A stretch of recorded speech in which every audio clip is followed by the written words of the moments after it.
Hope everybody's doing well today. I'm very excited about today's show. We have a special guest today on the Unimpressed Podcast. We have Travis Mills. A lot of you may know who he is, and you'll get to know him in this interview. So welcome, Travis Mills. How you doing today, man?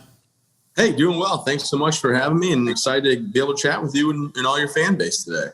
Now, Travis is a retired United States Army Staff Sergeant, and he's got a pretty big story, and he's doing some good. He's got the Travis Mills Foundation, which is a nonprofit. He lives in Maine, has 2 kids, right? Oh, yeah. Yeah. We're excited to have you. What's going on in Maine, and how you doing with this pandemic? Well, the pandemic's really taking its toll on my speaking around the nation. I normally do, but I do it virtually now. So I guess it's kind of cool to only go a mile from my house instead of all out the nation away from my family.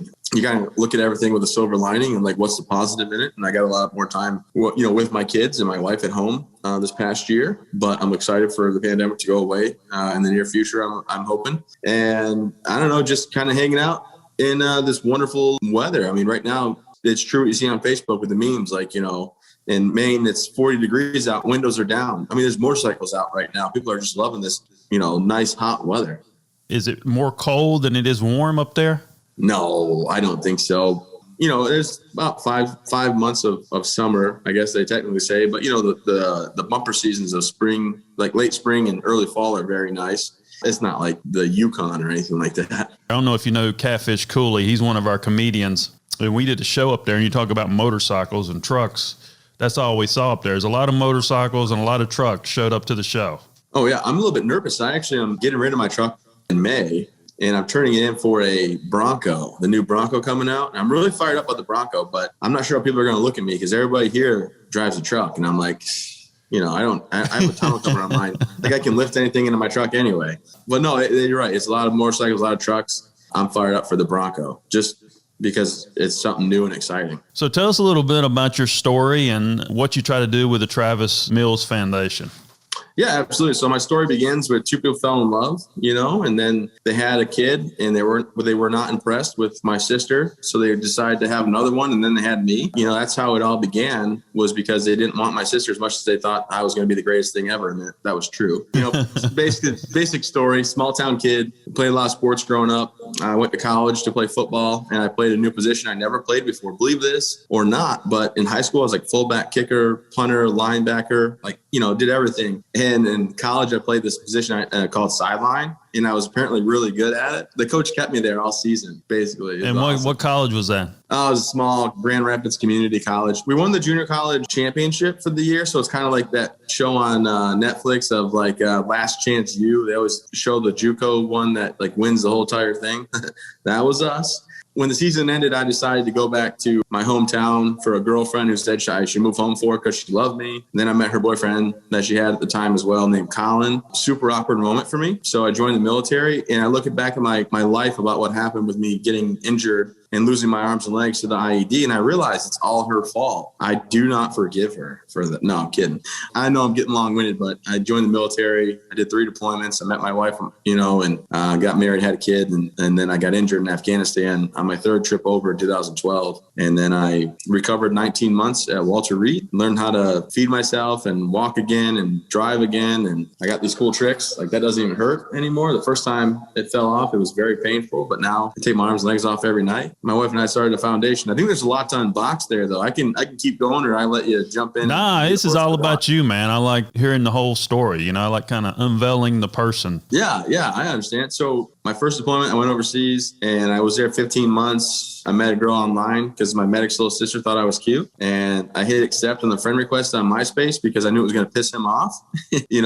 We started chit-chatting, and I never met her. She was 18 in college, and I was 20 in Afghanistan. And we went to Kozma, Mexico for a week as our first date, and then back to Michigan. I went back overseas and came back and got married. Got a dog and an apartment, and then deployed for a year. Went overseas again, for that year, and a lot more firefights, a lot more, grenades and gunfights and throwing bombs and whatnot. And took 4 showers in 1 year, but that was by situation, not by choice. Came back, bought a house. My wife and I found out we're gonna have a baby, and my daughter was born in September of 11. And I had orders sent me to Fort Hood, Texas, and I didn't want to go. I said, that's not fair to my guys. They come from all across this great nation of ours, and they serve underneath me and believe in me. And it's a real calling and a brotherhood. So I had my orders canceled so I could go overseas. And I happened to go to Afghanistan after getting permission, right? Like telling my leadership, like, hey, look, I don't want to go to Fort Hood. The big army was like, hey, take this one off. You've been over there enough. So I went overseas in 2012. About a month and a half in, I was on a patrol and we swept the ground, not once, but twice. Marked it all clear. So my backpack on the ground, about 120-pound backpack,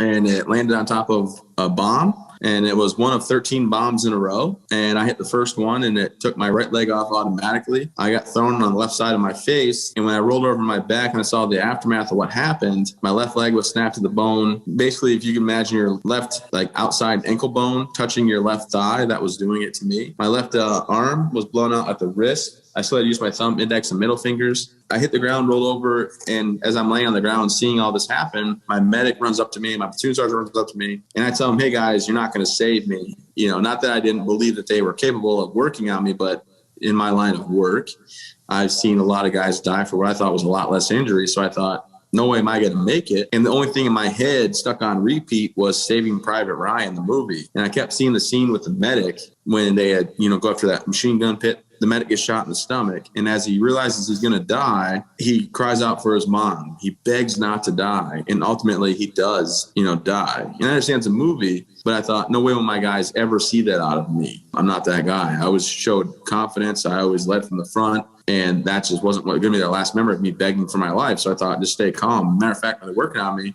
And I tell them, hey, don't worry about it. Put tourniquets on me. And I reached up with my left hand and I called my lieutenant and I said, hey, 6, this is 4. I got guys injured. I need your medic with mine. I hit a bomb. So they came, over with the other medic to take care of, the other 2 guys injured. And then they worked on me and they got me in a helicopter. And on the helicopter, one of the guys was yelling out in pain and he had a lot of pain. And I was trying to calm him down. And I'm strapped to a spine board and I have this protective goop in my eyes. I'm yelling at the flight medic, hey, take your helmet off. And hey, he's not listening. Finally, I get my arm out of the strap and it's dangling pretty bad.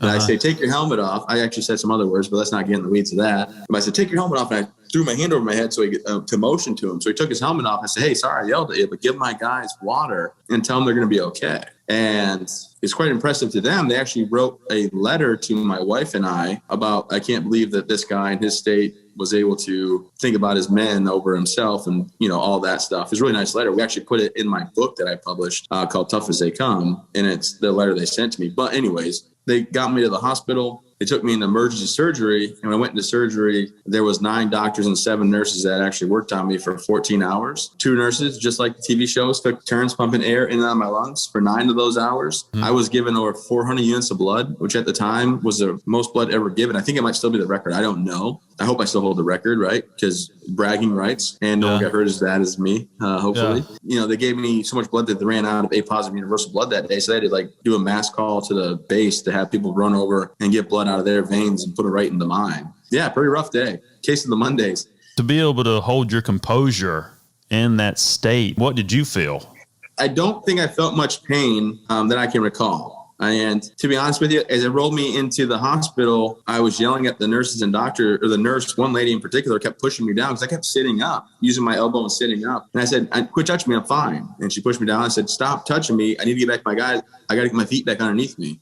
And obviously one's duct taped to my thigh, the other one's gone. And they looked at me finally and the nurse said, Sergeant Mills, I don't know how you're still awake right now, but you need to go to sleep. And then they pushed fluids into me. And then I looked at her and I've talked to her since and I said, my little girl, am I ever going to see her again? My daughter, Chloe, was only 6 months old at this time. And I'm like, I might not wake up. It's getting real fast. Mm-hmm. And they knocked me out and I faded. And, before all this happened, in my head, I was just like, don't show fear. Don't show weakness. Don't get your heart rate up. It makes your heart rate go up. You're going to have your heart pumping faster and your blood is going to leave your body faster. And it's going to prove nothing except for show that you were scared. I don't know why, just from all the war movies that I watch, I just thought, don't show any fear. The last memory that your guys are going to have is not of you crying out and begging for your life. And when I got in the helicopter, I told the guys, hey, thanks so much for working on me, guys, but don't feel bad. Whatever happens, happens. It's not your fault. Now, I appreciate your hard work, but if I do end up dying, it's okay. Like, you did your best and it wasn't meant to be. So I was worried about them. And I think maybe that helped me keep my mind off myself as well. But I mean, to have that mental capacity, I mean, sure, what was your mom and dad like? And where did that mental capacity come from? My mom and dad, great, wonderful people. My dad was a truck driver, worked hard his whole life. Now he's retired. He's kind of lazy. I'm kidding. I love my dad.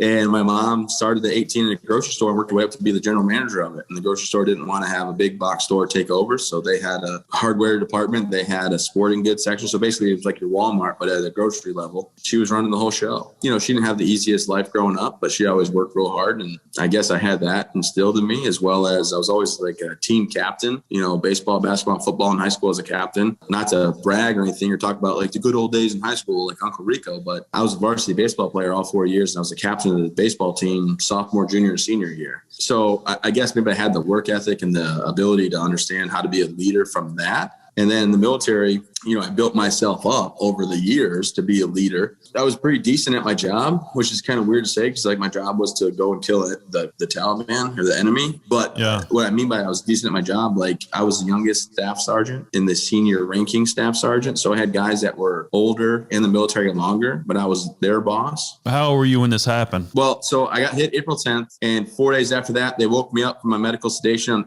on April 14th. And that's actually my birthday. So I turned 25 the day I woke up the first time. Yeah, I was 25. My wife was 23 and my daughter was 6 months old. Are you dealing with PTSD now? And is that affecting your life at all? It doesn't. And I don't say that because I'm like embarrassed if I had it or anything like that. I don't deal with post-traumatic stress. And I think the reason is because I had such a tight-knit group at Walter Reed during my 19 months of recovery that I got to talk about everything and go over stuff. And unfortunately, some guys can't, cope as well as maybe I did. And the truth is I learned 2 life lessons and I usually share, those at the end of my presentations. But this is, obviously a podcast for free flowing. And the one life lesson I learned right away, no matter how many times I would close my eyes and I'd hope and I wish and I pray this never happened. And I would say, how do I go back in time? Or wake up. This is not your reality. Wake up. Every time I open my eyes, there I sat with no arms, no legs. So I realized early on in my recovery, and it was early, that there's no reason to dwell on it. Nothing is ever going to change dwelling on it. I went ahead and said, you know what? I might as well be grateful for the time I have with arms and legs. I had 25 years with arms and legs. They were phenomenal. And I've had, going on my 9th year now without. This April coming up as my 9th year. It wasn't like all of a sudden a week after my injury, I was like, oh, let's get after it. Obviously it was a recalibration. And that's why I call myself a recalibrated warrior instead of like wounded warrior, because it's a constant recalibration to my new normal. But I just think that I had the ability and the mindset to get me through this situation because 1, I made it and a lot of my friends died. 2, my wife stayed by my side. I told my wife, when I woke up for the first time on the 14th of April, I called my wife. My brother-in-law made me call. The doctors, and I'm trying to dodge your question, I promise, but the doctors, when I woke up, and the nurses and my brother-in-law were in the room, and they kept asking me these questions like over and over, and I just ignored them, because I don't want to talk to them. And I have my own questions in my head. I'm like, am I a bad person, right? Does God hate me? Is this a punishment? Yeah. Like, what did I do wrong in life? And to deserve this. And like the big question I had was like, how can I be a husband and a father? Because the only thing I see myself now as being is a big burden. And nobody wants to be a big burden because I'm like a 25-year-old baby now. I need to be changed. I need to be fed. I need to be dressed. It's embarrassing. It's the worst you can feel, I think, in your whole entire life when you have somebody have to like literally wipe your butt for you, right? I mean, I don't know if your listeners are going to be grossed out. And I don't mean to be. I apologize. We need to hear everything. I mean, I think people need to hear this. So, for 3 hours, I ignored all of them. And finally, my brother-in-law chimed in. He's like, hey, you got to call your wife and your parents. I said, yeah, you got it. You're right. I called my wife and I said, hey, what's up? I'm fine. Love you. Bye. I didn't even let her talk. I didn't want to deal with it. Like, can you, if you put yourself in my shoes, I'm 25. I'm 6'3". I'm 250 pounds. I lift weights. I pick anything up and move it where I want to move it. I'm the guy everybody depends on. And I go from that guy to being 3'6", maybe, with my legs and arms gone, 110 pounds lighter. I'm 140 pounds. I'm frail. I need help. It's a really huge, shock. Yeah. And I don't understand how the heck this happened. Like, how did they get me, So when I talk to my wife, I don't want to have a conversation. I'm not like, hey, how's it going? What's new? I'm just like, hey, what's up? Fine. Love you. Bye. And that's it. My parents, about the same thing. My mom did yell happy birthday before I hung up on my parents. And I didn't want to deal with that. And then I got back to Walter Reed on the 17th of April. And my wife came out to see me as they wheeled me off the truck, and they gave her a clipboard and said, Mrs. Mills' right leg has split open. His suture's ripped, and we have got 2 inches off his right leg. Can you imagine being a 23-year-old and having to sign a paper to say, yeah, take 2 inches off of my husband's leg. Go ahead and hack him up. And she had to. She almost passed out from the pressures. I'm yelling at, not yelling at her, but yelling to her, like, just sign the paper. It's okay. Just sign the paper. And then the next day she comes in on the 18th, and I come out of my surgery, and I'm talking to her coherently. And I say, look, you don't have to do this. I want you to take Chloe. I want you to go. I want you to have the house, the cars, the money saved up. It's all yours. Financially, I'll take care of you. I'll do whatever you need for you and Chloe, but this is not the life I would choose for you. And this is not what you signed up for. And, for her to sit there and be like, no, it's not how this works. To be personally offended that I would say something so ridiculous to her and say, we'll get through this together is truly, a testament to her character. And, I can't thank her enough, because some of the guys, unfortunately, their wives or whatever are like, oh shit, no, I'm out of here. And that's just, the way of the world. So for me, I count my blessings that I have her who stayed by my side and my daughter, Chloe. And that's the biggest reason I got better. You got to find motivation and stuff. And my motivation was like, well, my wife's here. My daughter's still my daughter. My guys that didn't make it back home don't have the opportunity to get better. Their loved ones, their wives, their spouse, their children, their family, their moms and dads don't get the ability that I have to still see my family. So you got to suck it up and just keep pushing forward. And that's kind of, I know there's probably like some doctors that would love to like talk to me and like do mental health stuff with me. I don't do that. Not that I don't believe in it. I don't. Like, mental health came in and talked to me the one time I was sleeping. I woke up, Kelsey said, hey, mental health came to talk to you. I said, well, tell them not to come back. I'm not talking to anybody. And they came back. I pretended I was sleeping. The third time they came back, I was up eating a bowl of cereal, makeshift arm. Imagine like plastic, splint material, spoon, duct tape, eating, sitting up. I looked over. I might have swore. I dropped in my bed and I shut my eyes. And then the lady walks up and was like, what are you doing? I gave her my name, rank, and my social. And she's like, huh? And I gave her my name, rank, and my social security number again. And she's like, what are you doing? I said, that's all you tell the enemy when you get captured. I said, so you can either take and leave or you can get out. And I said, I'm not talking to you. And Kelsey's like, you're going to make her cry. And I said, I told you to tell her not to come back. And I said, in this conversation, as quick as it started, it's over. And I didn't talk to anybody. Then at the hospital, they make you talk with a social worker. And this lady was really sweet. Her name was Christy. And we would get talking about football. And she was a Packers fan. I'm a Lions fan and whatnot. And then, she'd ask a question. And I say, well, yeah, we're not going down that road. And then she did it about the third time. I said, look, you're wasting your time and mine. This isn't like the movies where I'm just going to break down and also we're going to have a wonderful conversation. I said, there's nothing to find out about me. I'm me. I'm going to be me. I'm fine. And I thank you for all that you do for all the veterans out there. I'm telling you right now, it's just going to be a waste of your day. I said, I'm here because the Army makes me come, not because I need it. And I don't suggest people go that route. That's how I did it. And after the third session, I'm sitting there basically just talking normal about her family, about my kids and my kid and my daughter. My kid and my wife, and then just her asking a question saying, nope, we're not talking about that. It's not for you. She finally she's like, this is going nowhere. I said, I know. So they released me from that because mentally I just decided that life goes on. Don't dwell on it. Get better. 5 weeks into my injury, I had a hand again. So I could use a hand to dress myself, feed myself, go to the bathroom. 7 weeks and 4 days into before my 2-month, mark of being injured, I was up and walking on legs again.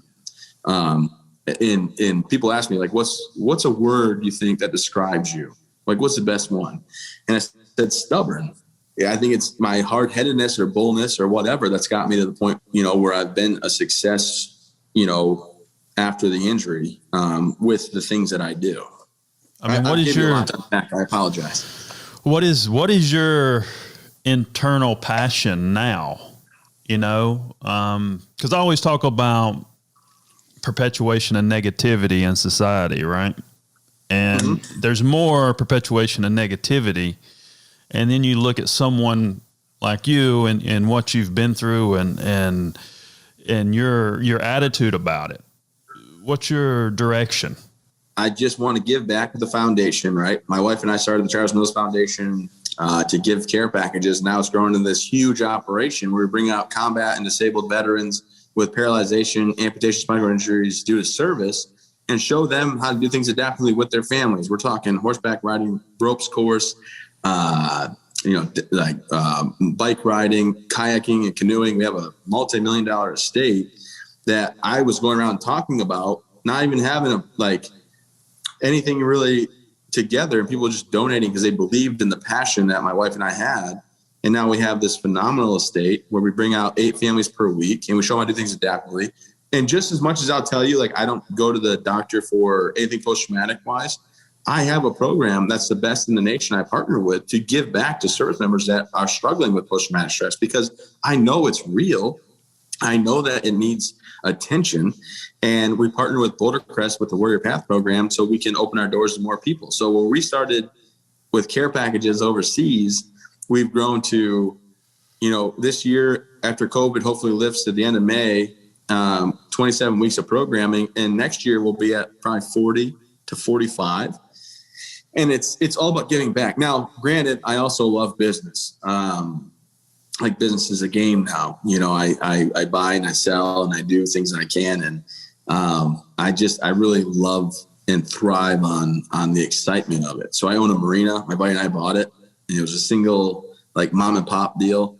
And we've grown it quite drastically to where we've expanded our marina slips from 70 to 180. We've expanded our, office to be a big store and a cafe. And I'm putting a brewery in right now. As weird as that might sound, I bought another property, put a brewery in, then an event center pretty soon. So, I guess what drives me is the fact that I'm still around and I can still do things. But, I'm so grateful to have the ability to have the Travis Mills Foundation and give back to these veteran families and show them, hey, life goes on. I'm also really big into kids stuff. I don't think it's ever a kid's fault. I think some people just suck. It's never a kid's fault, but sometimes parents are just awful, and it's never a kid's fault. So I just want to help out. The thing about food insecurities, can I be real with you real quick? Yeah. Can I just on the level? I go to PetSmart, right? And I buy the dog food and I buy the treats and stuff. And I did it yesterday. And then it's you want to donate $1, $5, $10, $20 to pets in need? And I'm like, what? How is that a thing? How is that a thing when there's food insecurities for children? Right. I'm not judging. Maybe you love your animals and you pet your pets and you donate, and that's great. I like my dogs are great, but no, I get it. It's a level of thinking. That's why I'm sitting here listening to you, and you're helping these guys in the military, but that's a little bit of a niche thing, because living in a me world based on our environment, our society, social media. Yeah. I think your mentality could resonate in so many different levels, whether it's a college football team, whether it's, people with anxiety. I try to talk about anxiety all the time on my shows. And, because I have a lot, work with a lot of younger people. And I think due to our environment, due to the pressure in society, due to the information in social media, there's all these pressures that are creating these scenarios in people's lives. Your story could be a benefit in many different aspects, because I always say that, when people say me, I've got this issue, I've got this, I got this. If you listen to a guy like you with your positive attitude and your strong mental capabilities, right? I think it could wake a lot of people up and say, hey, my story is not that bad. You know what I'm saying? I think there's a lot more there. And I've been very fortunate. I'm a motivational speaker. I'm speak to a lot of Fortune 500 companies, and they all want me to talk about resilience. And I got a new book I'm working on. Matter of fact, while we're talking, I'm getting the emails. I can see them come across the top of my screen on my phone for my collaborative author and things like that. But, everybody hires me for resiliency. And I don't know how I figured it out or how I go about my day, but I just think if you do good in the world, if you're able to give back, that's a whole different feeling. Or like I can make millions of dollars, right, and be super happy with millions of dollars, but I get a different kind of joy out of giving back. I think that there's not enough people that do community service in the world or things like that. Like my foundation, we bring in quite a bit of money, but it all goes back to spending on the veterans. We're very light staffed and skeleton crew, and I've never taken a dime for myself. It's not about me getting money for myself. It's not, the hours I put in and the families and the events I go to and stuff like that. No, these are people that donate because they believe in the mission that my wife and I have created, and they want to give back to these veteran families. So my wife and I, as board, founder and board chair and all that, never going to take a dollar, never going to reward ourselves monetarily. It's about giving back. Mm-hmm. Now, my speaking is my personal, for-profit company, and I have like the marina and the brewery and whatever. But at the same time, I can't for the life of me understand how in the day and age we live in that there's food insecurities for children.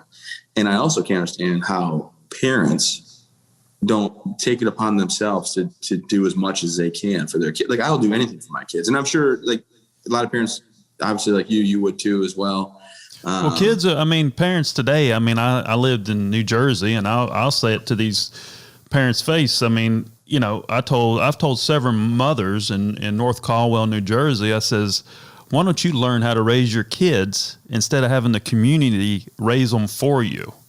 And I think that is a big thread in today's time that kids are almost passé to a lot of parents. And I've never believed in that. I've always took my daughter everywhere, from being in a baby seat when I lived in LA, take her into a restaurant. Some people looked at me like I was crazy, till in a stroller into wherever. She always went everywhere with us. So I feel you on that level. Absolutely. Well, I make my daughter, who's 9, order her own meal with eye contact, right? With the right proper please and thank you. I go to like this one, variety, it's like a gas station, convenience store. She always likes to get a Propel water before gymnastics. It's a small town. I know everybody. I know the owners. And I say, all right, Chloe, go take my card and go get your stuff. And it's a beam of pride. She's 9. Nobody can steal her. I'm right there. And she goes. My 3-year-old son, we were out to lunch yesterday, and my son's name is Dax. My medics were Daniel and Alexander, so I just mashed their names up and came up with Dax Fielden. My middle name's Fielden, but like his name's Dax after the 2 medics in my life. And yesterday he was like sitting there at lunch with me and my wife and my father-in-law and a business partner, and it was his turn to order his cheeseburger that he wanted. And I said, "What are you getting?" He said, "Cheeseburger." I said, "No, look at her and tell her." He goes, "Cheeseburger." I said, "Cheeseburger what?" He said, "Cheeseburger, please." And I think the waitresses sometimes, or waiters, whoever, look at me like I'm crazy. Like, why are you making your kid do that? And I'm like, no, everything I'll do, I always exude confidence in my kids. I think telling them they're number one, telling them they're champions, telling them they're a winner, telling them that, you got to try hard, and building them up so they don't feel insecure is a huge thing in today's society. Huge. Absolutely. Like I can't imagine, not giving my kids that confidence. And there's difference, right? Cocky and confidence is totally different. Yeah. And I don't want my kids to be cocky or arrogant, and they know that. But I'm saying, like, making them feel like, yeah, I can do that, instead of them cowering or worrying. And then also, I don't know, there's just life things that my kids still. I did something similar. I'd take my daughter. I have a little girl. She's 15. She's not little now, but she's 15 now, freshman in high school. But I've taken her to school probably 80% of her life. And that was very important to me. If I was home, I would make sure I got up and took her to school. And what I would say to her before she got out of the car, because, some kids, especially in a metro area like the New York area, whatever, some of them are nasty. There's nasty kids. And I'd tell her every day, I'd say, have confidence in yourself and don't worry about anybody else. And that's a very, very strong statement, but I don't think parents say that to kids today. And I don't know why. Because if you don't instill that and let them know that there's, a better situation and what you're either your, kids talking bad about you or whatever it is, it doesn't matter. Have confidence in yourself. It's funny. I have a gentleman named Nick who works for me at my marina. He's the most talented guy. He's 26 years old. He can fix anything. He's a facilities, like he's in a job where usually you got like a 40 or 50-year-old person doing. He's like in charge of everything. And I said, Nick, your side hustle, he stores boats, he works on them. I said, you probably make $10,000 to $15,000 extra a year. I said, you need to go out there and invest in a duplex or a fourplex.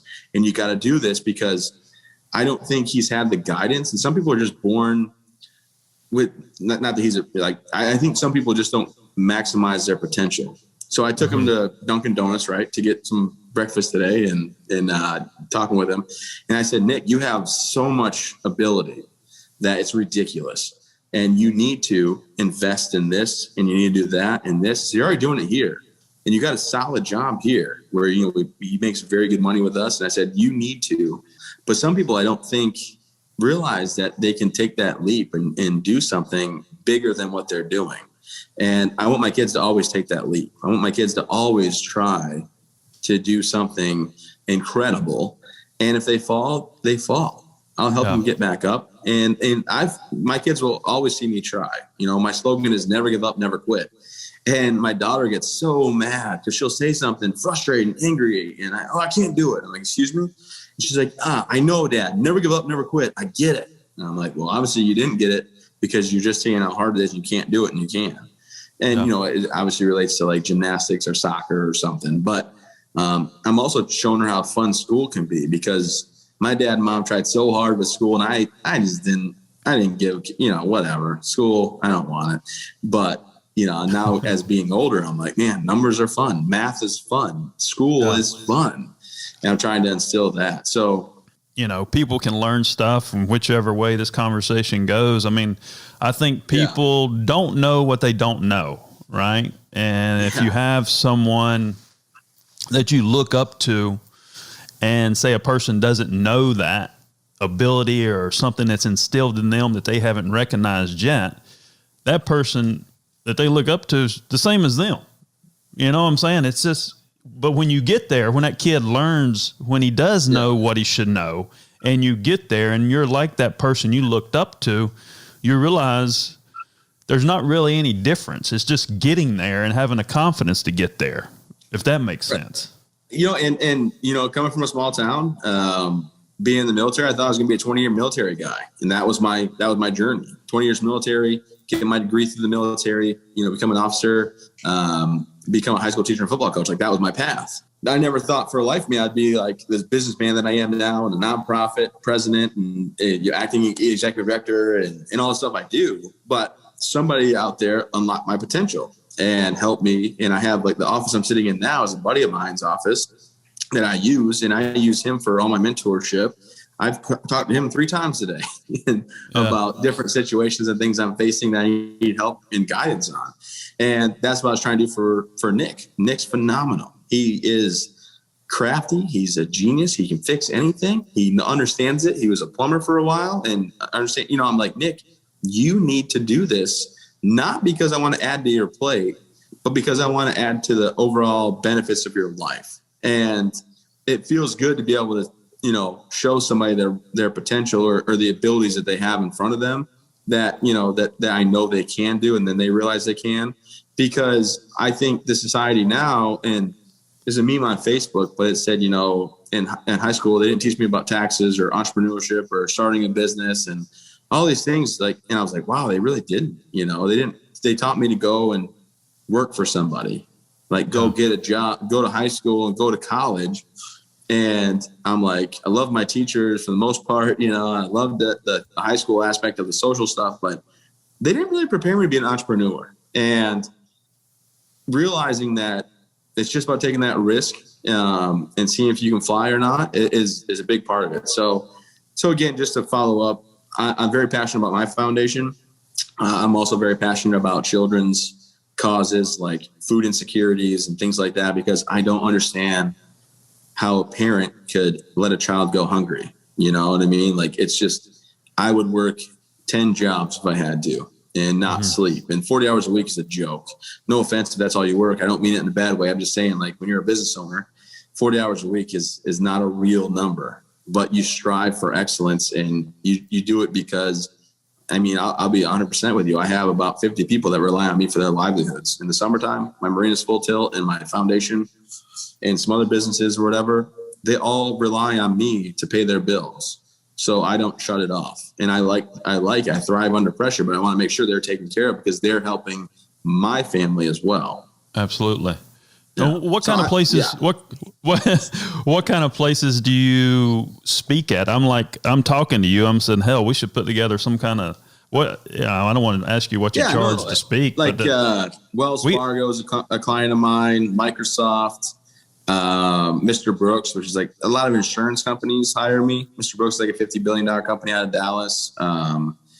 They actually pretty cool. They flew me to, I'm an international speaker, I'll have you know, because they flew me down to Puerto Vallarta or Punta Cana or something. I went to Mexico a couple of times, in Jamaica, and I'm going to Singapore this year. So I'm international, but it doesn't matter. There's been Fortune 100 companies, Fortune 500 companies, the company down the street. It all goes through the travismills.org website, and people sign up to have me come in, or I do it virtually, at a reduced rate. And I'm very fortunate. I wrote a book as well. It's called Tough as They Come. It's a New York Times bestseller. It's done very well. I mean, obviously my goal was to sell 1 million copies. We're not there yet, but I was like, if I can get my message out there to everybody and show them how to, live the never give up, never quit mentality, and understand that, hey, life's sometimes a little bit rougher, but if my story can help you, by all means use it. That's great.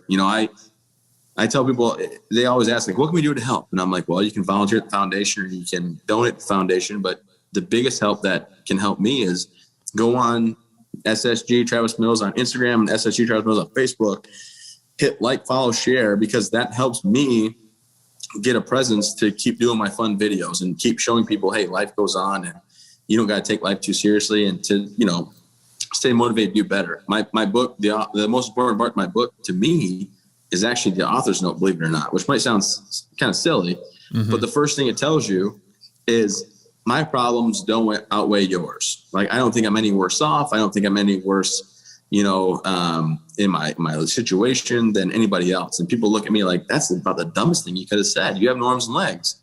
And I say, yes. But how many people do you know going through cancer? How many people do you know that went in a car accident? And how many people do you know that are going through a horrible illness? Or how many people even in financial despair, especially with COVID? Yeah. We all have our problems. But if my story can give insight, positivity, I mean, I'm a goofball in the best way possible, and make you see things differently, then I'm here for you. And I want you to know that. And the next thing I'll tell you is, I didn't serve any more than anybody else. I'm not more brave. I'm no more heroic. If you served in the Air Force, Army, Coast Guard, Navy, or Marines, thank you for your service. You took that oath. You defended this country. And what it doesn't say, but it should say, is if you're a Vietnam era veteran, welcome home. You never got that, but you made sure my generation did. And it's huge. It's very huge to me. So every year, March 27th or March 29th, we have a Vietnam era veterans breakfast. The foundation hosts it. It's all about, hey, thanks for your service. Welcome home. And no cost to the Vietnam era veterans. We had about 1,000 people 2 years ago. We had to cancel last year. This year, we obviously COVID had to cancel again, but we will get back to it. And I just want people to know, like, how grateful I am, because I had Vietnam veterans helping me get better at Walter Reed and saying, we want to make sure that the message of you don't got to support the war, but you got to support the troops is out there. And they did a great job because people respect what I've done. And, do you get to talk to a younger group, like a teen group? Do you ever get to talk to many groups like that? Sometimes, sometimes it's kind of more schedule dependent. Not say I wouldn't. It's just, I don't manage my speaking. My father-in-law, who's my business manager, does all those emails, and it's more about plugging and playing what works and what doesn't work for, usually non-COVID. I'm on the road 150 days a year. I have a podcast, the Travis Mills podcast, nowhere near as big as your following and things like that. And I'm not trying to promote to take away from your podcast. I'm just saying, like, I talk about stuff like that. Like, the one day I was in the shower looking in the reflection last week or 2 weeks ago, and I was like, look at me, you know, I'm a little bit overweight. My hair's a little bit lighter than or thinner than it needs to be. My arms are gone. My legs are gone, you know, and it's like about shutting down that negative and turning it to like, you know what? No, you're still here. You got your family, you got your businesses, and you are able to give back.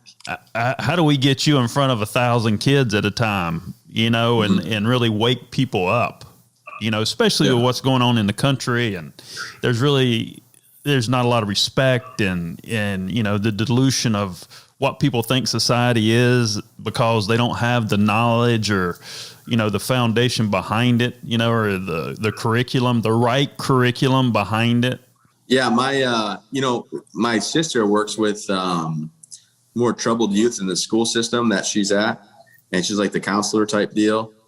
And you know what she said, the one thing she took away from me, she visited me, you know, she visits a lot, but she visited me last summer. And she's like, you know what I took away from hanging out with you? And I said, no, I mean, I don't know how lucky you are to have me for a brother, because I'm so awesome. Obviously, I have a younger brother too. I should mention I have a brother named Zach. He's my, you know, really close friend. We talk almost every day. Yeah. And my sister said, you are always complimenting the girls, like my daughter and her 2 daughters. And my son, and you know, she's like, you're always telling the kids how great they are, how awesome they are, how much they're winners and champions. And she said, all they do is smile and they believe in themselves. And she said, I'm taking that. And then fast forward from 2 years ago or whatever to now, she has these kids that are trouble. And she said, you know what, you are a winner and you can do things. She said, the world's a difference, just telling these kids and having them believe in themselves. And I'm like, well, I'm glad you got something from me, because, you know, I just do it because I realize how hard the world kind of is sometimes. And it's not fair to, you know, it's not fair to the kids if they don't get instilled confidence and told that you can be something, you can do something great. And I believe in you. So I don't know. I mean, I got that as a kid growing up, I think. So that's why I pass it forward. And then the last life lesson, if I could just real quick, I tell people you can't always control your situation, but you can always control your attitude. And I mean that. You know, my situation doesn't change. I have no arms and legs. That's all there is to it. But when I wake up in the morning, I jump in my wheelchair, throw my arm on off the charger. I go down, I make coffee. My wife, my son, and my daughter eventually come. My daughter is usually the first one up with me. We hang out and watch Swamp People or something. We love that. But my son and my wife come down and we go about our day, because my situation doesn't dictate my attitude. My attitude is always going to be upbeat, positive, and I'm going to make sure I get whatever I can done, because that's how it works. And I think if people just can realize that, they can live a little bit more positively. And like I said, you know, if anyone wants to check out travismills.org or check the book or the documentary out, by all means, please do. Well, that's a great thing, man. Well, I think you exude confidence. I mean, I feel good talking to you. I feel like I'm going to go out here and run 25 miles. You know what I'm saying? I mean, I feel great just talking to you, man. I mean, more people need to hear you and hear your story, because like I said, this is what we need right now. We need this confidence. You exude confidence, you know, and people who think they have issues, their issues may not be that bad. I appreciate you coming on the show. This has been Sergeant Travis Mills. I'm John Edmonds Kozma, the CEO of Bang Productions.